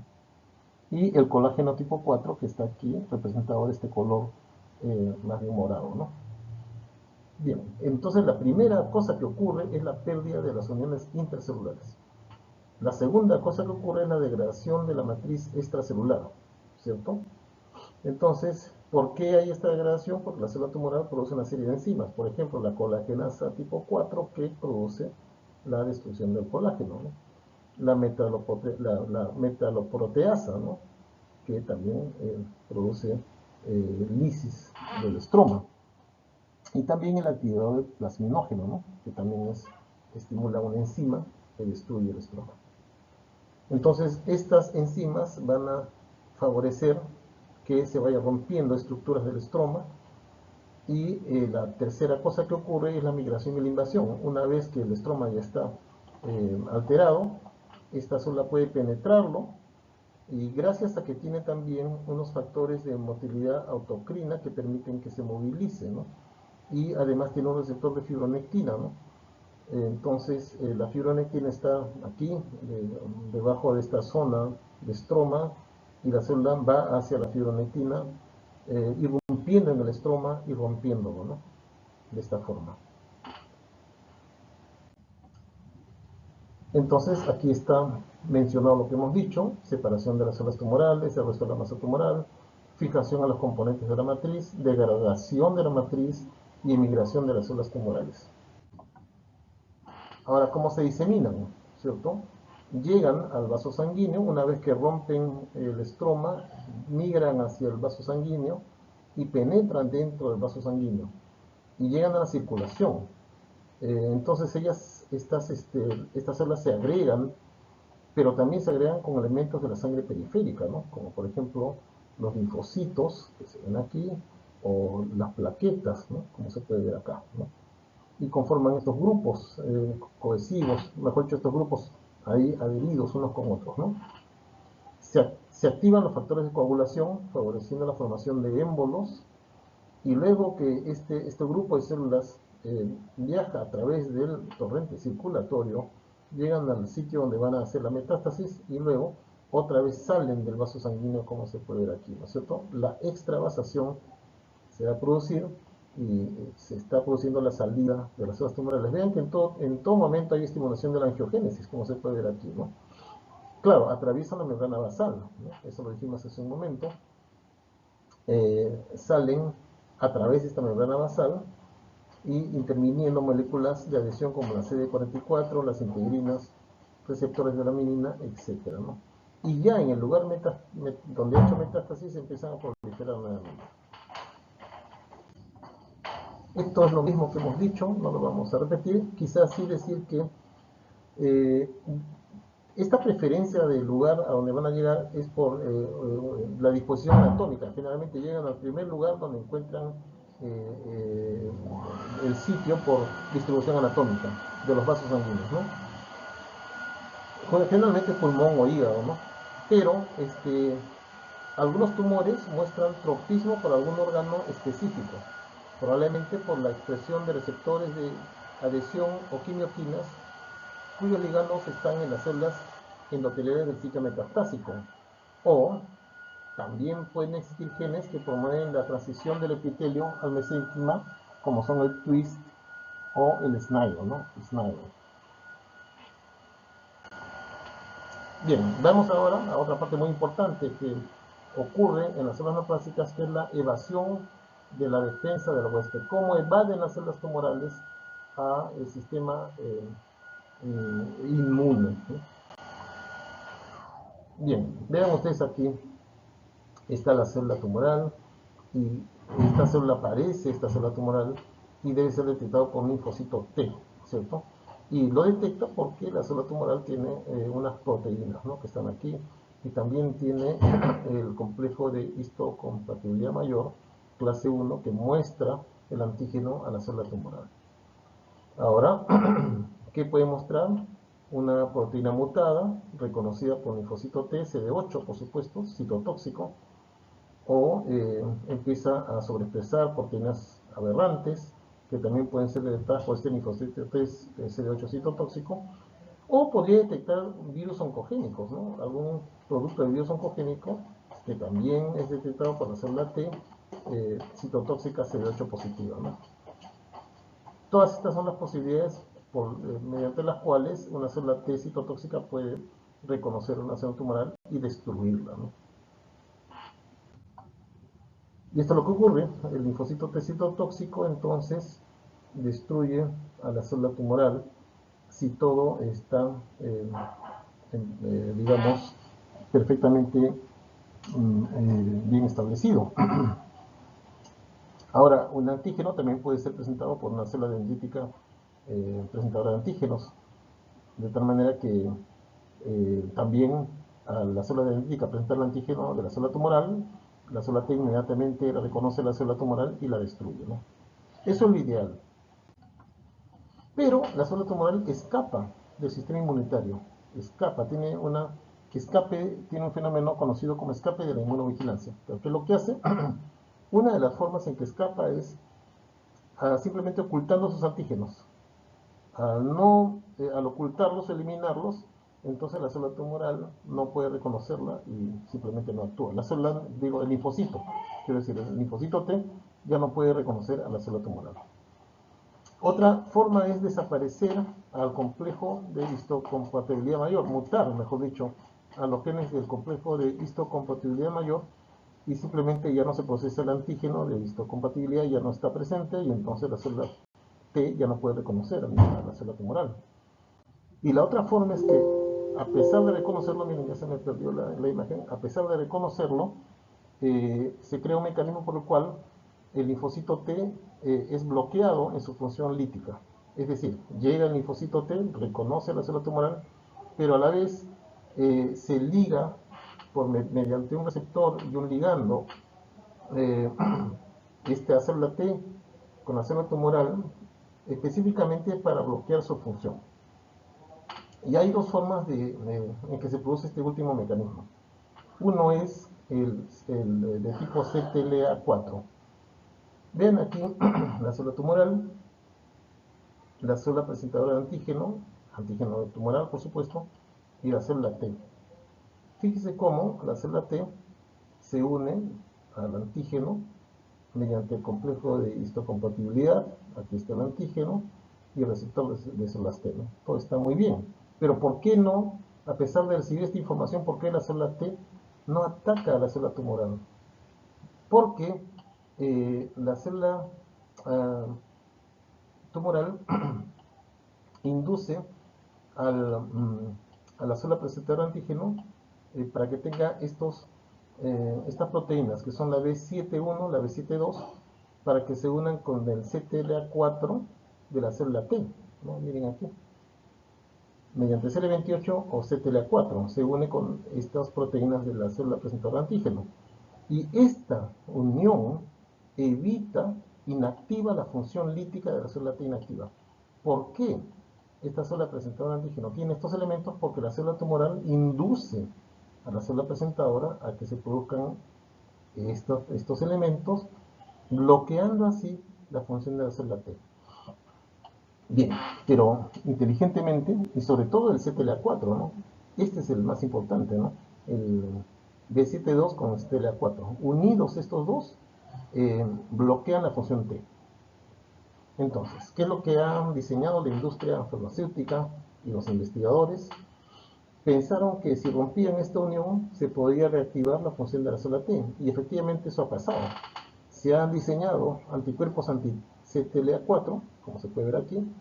Ya no se produce esta conexión CTLA4 con B7-2 y entonces la célula T inmediatamente activa su función lítica y destruye la célula tumoral. Esta es una estrategia terapéutica, por ejemplo. La otra estrategia terapéutica es la del PD1-PDL1. Es parecida a la anterior, solo que acá no interviene la célula presentadora de antígeno. Miren ustedes aquí, la célula tumoral y el linfocito T están unidos, pero mediante la proteína de muerte programada 1 del linfocito T, que se une al receptor, al ligando del PD, y esta unión bloquea la acción del linfocito T citotóxico y ya la célula tumoral no es destruida, ¿no?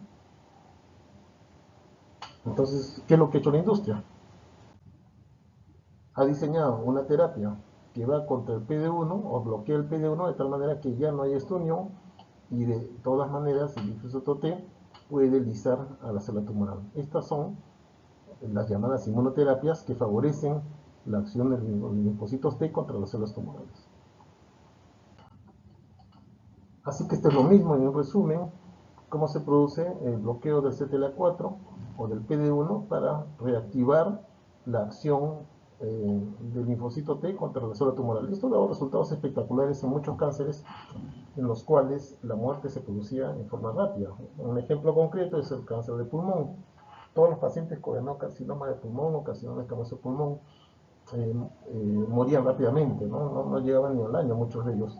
Pero con esta inmunoterapia, reactivando la función del linfocito T, hemos logrado tener sobrevidas de varios años, 4 hasta 5 años o más incluso, en pacientes en que ya estaban prácticamente desahuciados. Entonces, esta es una esperanza muy importante de la inmunoterapia para la lucha contra el cáncer. El gran problema es el costo de estos medicamentos, ¿no? Bien, esto no vamos a repetirlo, es lo que ya hemos dicho. Así que vamos a hablar un poquito de inestabilidad genómica. Y hemos dicho que también se pueden alterar los genes reparadores del DNA. Recordemos rápidamente que hay 3 formas de reparar el DNA, ¿no? Los factores de reparación de errores del ADN tipo Mismatch Repair, MMR, los factores de reparación por decisión de nucleóticos, llamados NER, NER, y los factores de reparación por recombinación homóloga, que es el HR, ¿no? Son 3 tipos de genes reparadores. Estos genes reparadores se pueden alterar, pueden mutar y entonces ya no funcionan como reparadores, ¿no? Tenemos aquí, por ejemplo, las alteraciones de los genes MMR, que estas alteraciones se conocen como inestabilidad de microsatélites, se ven mucho en el cáncer colorectal hereditario de tipo no poliposo, ¿no? El HNPCC. Y los genes alterados son los que ya mencionamos hace un momento, ¿no? El MSH2, MLH1, también el PMS1, PMS2, GTDP y el MSH3, ¿no? Todos estos son genes de inestabilidad microsatelital, ¿no? Bien, en las alteraciones de los genes NER, se ve mucho esto en el xeroderma pigmentoso, síndrome de Cockayne y la tricodistrofia, ¿no? Defectos en el HR, defectos del HR, por ejemplo, en la hipersensibilidad a radiación ionizante, el síndrome de Bloom, la tasia-telangiectasia, en la hipersensibilidad a mostaza nitrogenada, está la de Fanconi, y mutaciones en genes BRCA1 y BRCA2 en el cáncer de mama familiar, ¿no? Bien, hay otras inestabilidades que se pueden producir en los linfocitos B y T, ¿no? Recordemos que de forma normal los linfocitos B y T tempranamente liberan estas proteínas, el RAG1 y RAG2, las cuales tienen una función muy importante en la recombinación de las zonas de unión, diversidad y de variabilidad de una inmunoglobulina. Estas recombinaciones de BDJ tienen que ver con el ensamblaje de diversas inmunoglobulinas y por eso es que hay tantos tipos diferentes de inmunoglobulinas en linfocitos B. Ahora los linfocitos B producen esta proteína AIT que estimula su maduración. Todo esto es normal. Pero pueden haber errores de este ensamblaje de los mismos genes RAG1 y RAG2, lo que ocasiona mutaciones que se asocian a la génesis de diversos linfomas. Así que hay una inestabilidad para el ensamblaje de estas proteínas de la BDJ, ¿no? Que tienen que ver con el receptor de inmunoglobulina, y esto puede ocasionar fácilmente mutaciones. Bien, entonces aquí está el resumen de lo que dijimos hace un momento sobre el MMR y el NER, y también del HR. No olvidar el BRCA1 y BRCA2, que están mutados en el cáncer de mama familiar, y no olvidar que las mutaciones en células linfoides, debido a la expresión de productos génicos que inducen inestabilidad genómica por RAF1, RAF2 y AIT, son causa de neoplasias linfoides, ¿no? Inflamación y cáncer. Dijimos también que la inflamación puede favorecer el cáncer, curiosamente, ¿no? Uno diría que la inflamación debe ser siempre un elemento protector, pero no es así. El cáncer utiliza todo lo que puede para seguir sobreviviendo, ¿no? Entonces sabemos que los cánceres pueden producir una reacción inflamatoria, pero esta reacción inflamatoria puede ser extensa y puede causar signos y síntomas sistémicos, y algunos estudios han sugerido que las células inflamatorias también modifican las células tumorales y el microambiente local para permitir muchas de las características importantes del cáncer. Los efectos de estas células inflamatorias pueden provenir de interacciones entre estas mismas células inflamatorias y células estromales como fibroblastos y células endoteliales. Y los mecanismos son estos cuatro, ¿no? Puede ser por liberación de factores que favorecen la proliferación, o sea, es decir, puede haber eh, aumento de los factores como factor de crecimiento epitelial, o factores eh, como factores de crecimiento de la matriz extracelular. Podría ser también por eliminación de supresores de crecimiento, ¿no? O podría ser por mayor resistencia a la muerte celular.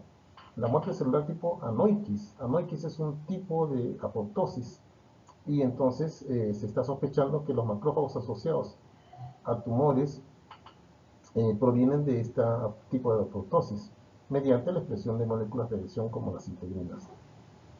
Y también porque aparentemente la inflamación puede inducir a la angiogénesis. Las células inflamatorias liberan numerosos factores, como por ejemplo el factor de crecimiento endotelial vascular, que estimula la angiogénesis. Entonces, todos estos mecanismos pueden estar asociados a una, más bien, utilización de la inflamación por la célula tumoral para sus fines. Otros mecanismos serían la activación de la invasión y la metástasis, ¿no?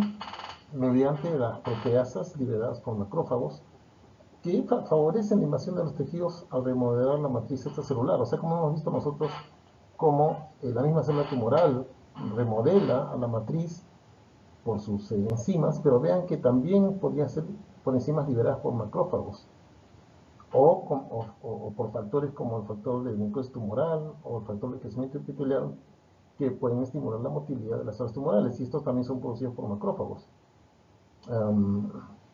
Otros factores liberados de las células del estroma, como el factor de crecimiento transformador de T-beta, pueden promover la transición epitelio-mesénquima, ¿no? Y también, fíjense, las células inflamatorias pueden evadir la distracción inmune. Hay una serie de factores solubles que son liberados a través por macrófagos y otras células del estroma, que pueden contribuir al microambiente inmunosupresor de los tumores, como el factor de crecimiento transformador de T-beta y otros factores que favorecen el reclutamiento de inmunosupresores tipo T reguladoras, o suprimen la función de las células T citotóxicas, ¿no? Así que miren cómo la inflamación podría favorecer el crecimiento de las células tumorales. Bien, esto que viene aquí, que es genes asociados a la disregulación del cáncer, es lo que ya vimos, que son las translocaciones, deleciones, amplificaciones y aneuploidía, que ya lo hemos visto y lo vamos a pasar simplemente, ¿no? Tengan en cuenta este cuadro donde se ejemplifican varias translocaciones asociadas a diversos tumores. Por ejemplo, la 922 asociada a la amiloide crónica, la 821 y la 1517 a la amiloide aguda, no leucemia amiloide aguda, la 814 al Burkitt linfoma de Burkitt quiero decir, la 1114 a la linfoma celular del manto, la 1418 linfoma folicular, la 1122 a la sarcoma de Ewing y la 721 o 1721 a la adenocarcinoma prostático, ¿no? Esto no lo vamos a repetir, son los ejemplos que ya dijimos, pero este sí quisiera explicarlo porque es bien interesante. Es la translocación que tiene que ver con la leucemia promielocítica, ¿no? Que es la translocación 15-17, que fusiona estas dos áreas cromosómicas o estos dos genes, que es la fusión PML rara, ¿no?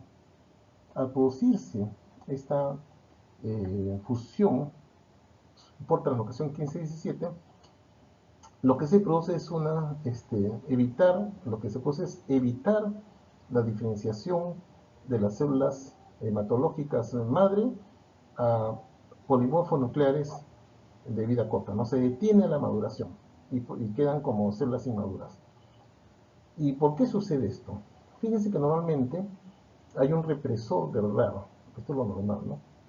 Y normalmente lo que debería ocurrir es que haya una activación, o sea, el represor debe eliminarse para activar el RAR y se activa la transcripción de los genes y se forman estos polimorfonucleares. Eso es lo que normalmente debería ocurrir. Pero en la leucemia promielocítica aguda, que se ocasiona por la translocación 15-17, simplemente RAR está alterado de tal manera que el represor siempre que está permanentemente aquí y no se produce esa transcripción. Normalmente el ácido retinoico es el que se une al RAR para activarlo y producir la transcripción. Pero vean que aquí cuando se produce la translocación el ácido retinoico está alterado, no funciona, no puede estimular al RAR de tal manera que siempre está reprimido. Así que esta detención de la maduración favorece que estas células inmaduras proliferen y se conformen la leucemia mieloide aguda. Muy bien, ¿qué es lo que ha diseñado hace ya muchos años, diseñaron los investigadores y después la farma? Diseñaron o pensaron que si el ácido retinoico está alterado por la neutralización, ¿por qué no le damos ácido transretinoico al paciente? Y eso es lo que se hizo, ¿no? A estos pacientes que tenían esta leucemia promielocítica se les dio ácido transretinoico de tal manera que estimularon al RAR otra vez de forma normal por un ácido transretinoico ingerido o administrado al paciente, con lo cual estas células tumorales que eran inmaduras maduraban a células polinucleares de corta vida y como eran de corta vida se destruían fácilmente y la enfermedad remitía. Claro está que esto también a estos pacientes también se le dan otros medicamentos, pero esta utilización del ácido transretinoico ha sido espectacular en esta leucemia promielocítica. Entonces, ahora, cuando tenemos leucemia promielocítica contra la ocasión 15-17, le damos ácido transretinoico a estos pacientes, además de otros medicamentos. Estos pacientes tienen una larga sobrevida. Antes de esta terapia, estos pacientes también morían rápidamente. Fíjense cómo el conocimiento de algunos mecanismos biológicos alterados puede permitir diseñar terapias, ¿no? Esto ya lo dijimos. Ahora hablemos un poquito de los cambios epigenéticos. Lo que hablábamos del epigenoma. Estos son cambios reversibles, heredables de la expresión génica, pero que no implican mutación. De forma normal, las regiones no expresadas del genoma son silenciadas por metilación del DNA y modificaciones de histonas. Esto hace que esas zonas estén silenciadas. Entonces, las células neoplásicas malignas tienen ADNA hipometilado, pero también tienen zonas promotoras hipermetiladas selectivas, ¿no? Ejemplos de cambios epigenéticos, aquí están. Los genes supresores pueden ser silenciados por hipermetilación de secuencias promotoras. Por ejemplo, el P14 y el P16. Ahora, esto es en cuanto a hipermetilación, pero también se ha visto que haciendo o produciendo hipermetilación del genoma se puede producir inestabilidad cromosómica e inducir cáncer en ratones. O sea que ambos mecanismos, tanto la hipermetilación como la hipometilación, pueden estar asociadas a diversos tipos de cánceres. Acá hay ejemplos, ¿no?, de genes metilados o remodelados, con ejemplos concretos de enfermedades. Aquí el gen de NMT3A produce la metilación del DNA y esto se ha visto en lesiones nerviosas agudas en el 20% de los casos. Para poner un ejemplo más abajo. Aquí se puede alterar las variantes H3 de histonas por estos genes alterados, el H3F3A, el HST IH38, y esto se ve en gliomas pediátricos, y así por el estilo, ¿no? Una serie de genes pueden estar metilados o remodelados, ¿no? Ahora, existe el concepto de RNA no codificante, ¿no? Que son los microRNA o miRS, ¿no? ¿Qué son? Son cadenas simples de RNA no codificantes que llegan hasta 21 nucleótidos de longitud. Y estos pueden actuar de dos formas, ¿no? O pueden disminuir la expresión de ciertos tipos de RNA no codificantes que normalmente tienen una actividad supresora. Entonces, al inhibir su supresión, incrementan más bien la proliferación, o más bien pueden sobreexpresar otros tipos de microRNAs que reprimen la expresión de genes supresores, de tal manera que también se puede producir la proliferación. Ahora lo veremos en un ejemplo. Hay ejemplos de estos oncomirs. Hay dos tipos entonces de RNA no codificante, ¿no? Los oncomirs, que estimulan la proliferación directamente, o los mir supresores, que son los que más bien suprimen a los controladores y por lo tanto también activan la proliferación, ya sea suprimento a los inhibidores o activando más bien a los estimuladores. Ejemplos de oncomir, tenemos el MIR200 o el MIR155, ¿no? El MIR200 por medio de la transición epitelio-mesénquima, y es un factor muy importante de invasión y metástasis. El MIR155 se sobreexpresa en muchos linfomas B y regula o a la baja a genes promotores de proliferación como el MIT. Y tenemos MIR supresores de tumores, como por ejemplo de lesiones que afectan MIR supresores de tumores como el MIR15 o MIR16, que son frecuentes en la leucemia mieloide crónica. La pérdida de estos MIR conduce a la regulación al alza del BCL2, por ejemplo, ¿no?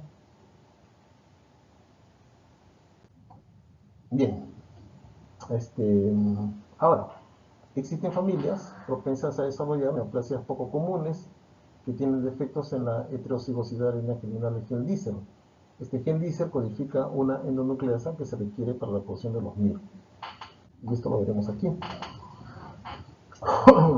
Más del 60% del genoma está transcrito en RNAs, y muchos no son codificantes y tienen funciones reguladoras. Y acá hay varios tipos, ¿no? El PIRNA, el SNO-RNA y el LIN-RNA, ¿no? El PIRNA, tiene un rol en el silenciamiento genético post-transcripcional, el SNO-RNA en la moderación del RNA, el ribosoma y el ensamblaje de ribosomas, y el LIN-RNA regula la actividad de la cromatina, ¿no? Entonces, estos pueden estar alterados en cáncer. Y este era el ejemplo que les quería mencionar. Acá tienen un oncogen que debería ser silenciado para que no se active. Pero si se reduce este microRNA aquí, ¿no? Se reduce su silenciamiento, es evidente que va a proliferar este oncogen y entonces se va a producir la sobreexpresión y el incremento de la proliferación. Entonces aquí ha sido por reducción de los MIRNA, ¿no? Pero reducción para el silenciamiento de oncogenes, ¿no? Pero podría ocurrir lo contrario. Tenemos aquí genes supresores, ¿cierto? Genes supresores de tumores que no deberían estar silenciados, pero vienen aquí estos microRNAs en abundancia y más bien silencian a estos supresores. Al silenciar los supresores se va a producir lo mismo. Ya no va a haber supresores y las células tumorales van a proliferar. Entonces va a haber incremento de la proliferación con menos apoptosis, incremento de la capacidad angioinvasiva y invasiva. Entonces, fíjense ustedes cómo disminuyendo microRNAs que deberían silenciar a oncogenes o aumentando a microRNAs que deberían más bien silenciar a genes supresores, o mejor dicho, que silencian a genes supresores, aumentando esto y si hay genes supresores, entonces produce el mismo efecto, ¿no? Un incremento de la proliferación. Bien, acá hay un enlace para que ustedes puedan ver cómo estos conocimientos que hemos mencionado hoy día pueden tener una gran utilidad para el tratamiento del cáncer. No lo vamos a pasar, pero ustedes pueden verlo.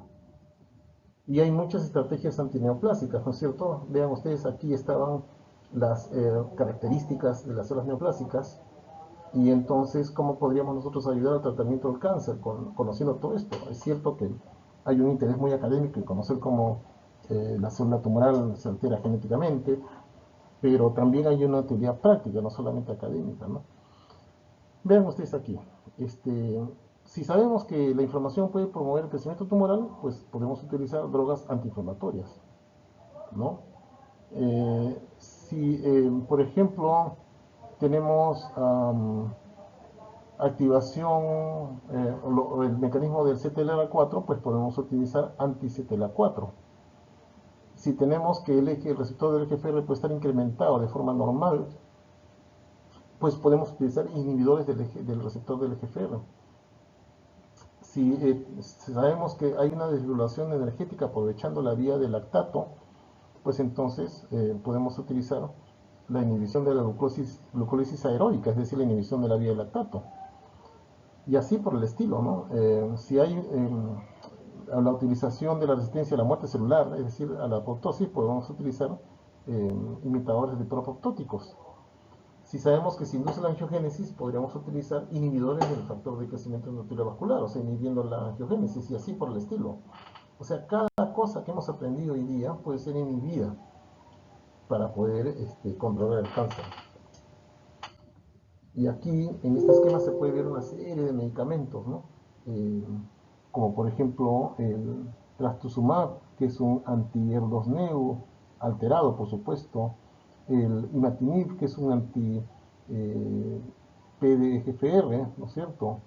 El antifactor de crecimiento endotelial vascular, que es el bevacizumab, ¿no? Por ejemplo. Y así, varios de estas rutas alteradas pueden tener inhibidores o bloqueadores, ¿no? Y con eso podemos luchar contra el cáncer. Existen estas drogas, solo que son muy caras, y ahora los están asumiendo los sistemas de seguros, y de alguna manera estamos teniendo ya un éxito mayor de la lucha contra el cáncer que hace años atrás.